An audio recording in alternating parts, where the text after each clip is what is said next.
You're insecure, don't know what for. What is community?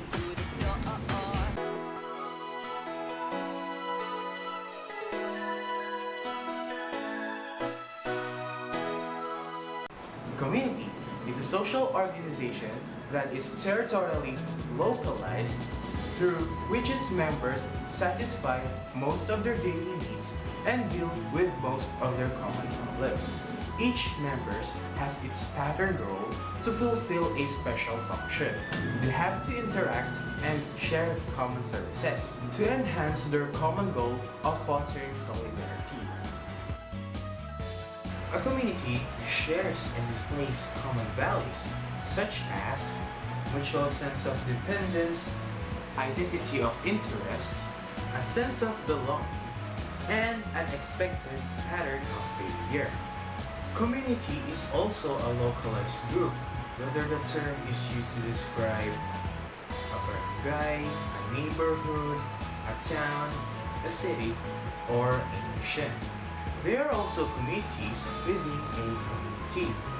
For communities are types of social groupings of families. They vary in many ways in terms of size, population density, occupation, and specialization. Some, like barrios or barangays, are very small and consist of just a few families, while such as big cities consist of millions of people.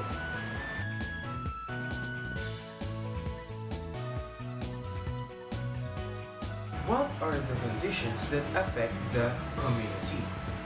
So the conditions that affect the community are climate, available resources, plant and animal life.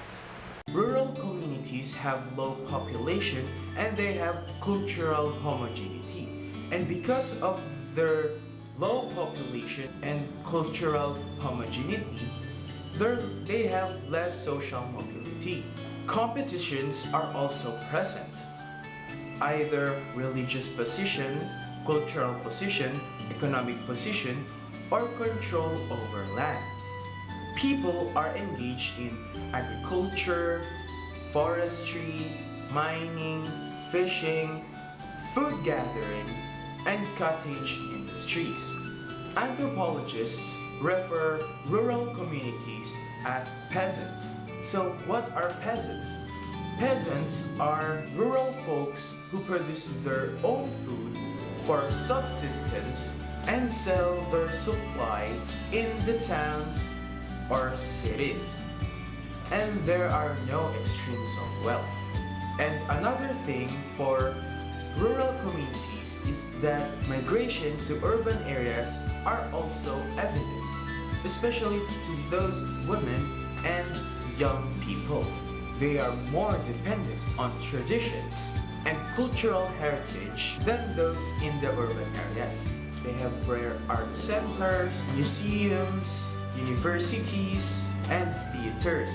They have limited source of modern facilities like running water, sewage disposal, electricity, and communications. So in the whole, it may be said that rural culture is homogeneous and that culture change is slow in rural areas.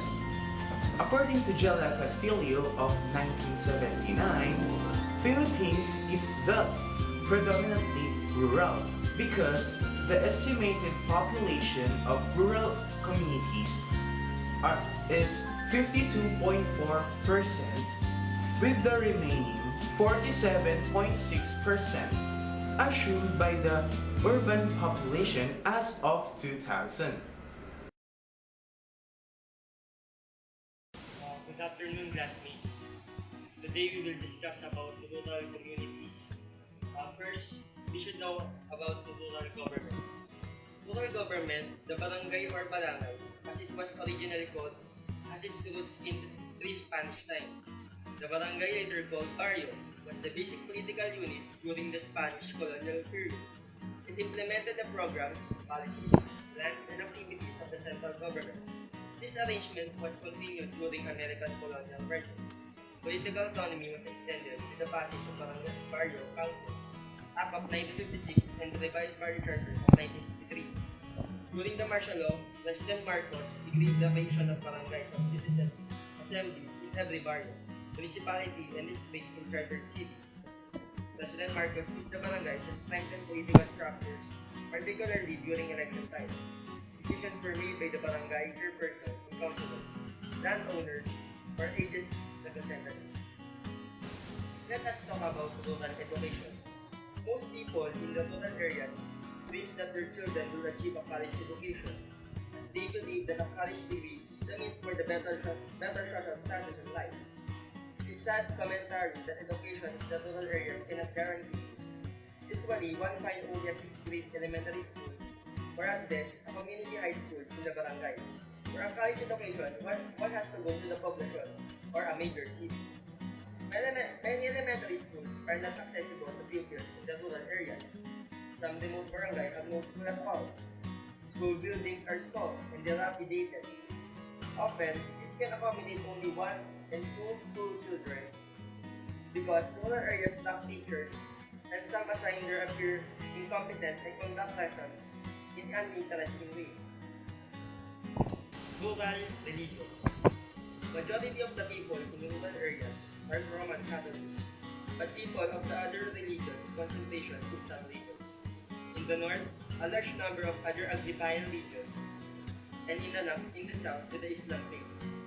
Many Catholics do not understand the church doctrine and are more interested in rituals, symbols, and artifacts.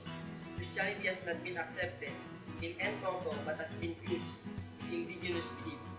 This situation is called folk Catholicism, discussed in the chapter of the oral religion. So now let us talk about rural recreation and the fiesta. In rural communities, leisure time consists of visiting and chatting with friends. Panghinge and other card games are common diversion for women. Cockfighting, and in Tagalog, isabong, and weteng for men. Mahjong, bingo, and checkers are becoming popular in population. Young boys engage in competitive games like basketball, baseball, volleyball, and sipa. Sungka is played by young girls and women.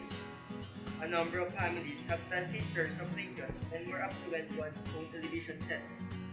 In 1987, 78% of residents in the rural areas had radios, and 24% owned television sets. So what is fiesta? The fiesta is a social religious activity which is always looked forward to the rural folks. It is an annual celebration in honor of the local custom. Preparation for the celebration work up the people and break the hand drum like in the barrio. The fiesta is the status symbol. The more lavish the fiesta, the more important the guest. The higher is the status conferred to a barrio family. One of the example of fiesta is the Bayas Fiesta, which is commonly celebrated by the farmers. Do you know what is the health and nutrition condition in rural communities? So let us talk about rural health and nutrition. The barrio has been subsidized as a healthy place to live in because of its fresh air, open spaces, and its fresh fruits and vegetables. However, the state of health and nutrition in rural areas shows a different image. Children, as well as adults, die of respiratory, gastrointestinal, and communicable diseases. There is an alarming incidence of malnutrition despite the increase in food production. The nutritionally at-risk rural households are those of the hunters, loggers, the small subsistence of hard fisher folk, and the seasonally hired farm workers. These families live in substandard dwellings with unsanitary surroundings and unsafe water supply. Health services are concentrated in the cities, with the neglect of rural areas where the majority of the people live. There is a low ratio of doctor, midwife, and dentist per resident in the remote barrios. In far-flung areas, greater trust is placed in hermobalarios, and in Filipino we call it arbolarios. It is a herbal medicine practitioner and faith healers. So let us discuss our last topic, rural change and rural development. Rural Rural development has been an area of concern of both government and non-government areas. For the past 4 decades, the bulk of 16% of the total Philippine labor force, which includes workers in mining, transport, and market enterprises in agriculture, forestry, and fishing areas, are based in the rural areas. However, rural areas continue to lag behind Metro Manila and other urban centers. Then, in the 1950s, community development programs were initiated to uplift and rural areas and bring about a change in the people's attitudes and way of life. As conceived by the government, this would create conditions of economic and social progress for the whole community. So, I hope you enjoy listening. Once again, I'm Felix MAGTIBAY. Be bored. So, 1, 2, 3, 4.